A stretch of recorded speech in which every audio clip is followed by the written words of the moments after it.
कि तुम प्यार दूसरा कर लियो भोले वाला।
आज महाराज से रानी बोली है, महाराज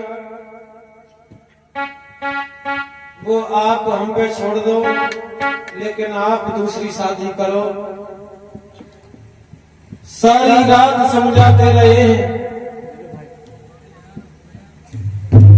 महाराज कहने लगे हैं, रानी ठीक है, अगर आपकी ऐसी इच्छा है तो हम जाकर के अपने दरबार में ये घोषणा करते हैं और मंत्री से कहते हैं कि किसी न किसी के लिए हमारा लगन टीका भिजवाए। आज दरबार में आए हैं महाराज उत्तानपाद। मंत्री से कहिए,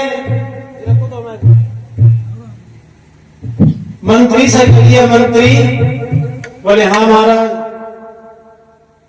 हमारी रानी एक जिद कर रही है। बोले क्या? कि आप तो जानते हो हमारे घर में किस चीज की कमी है। बोले हाँ, तुम्हारे घर में कोई संतान नहीं है और हमारी रानी एक बात कह रही है कि तुम दूसरी शादी कर लो। तो मंत्री कहने लगा, महाराज जाने का भी गंत कह रही है, करना लो। राजा को तो 10-10 शादी करने का अधिकार है।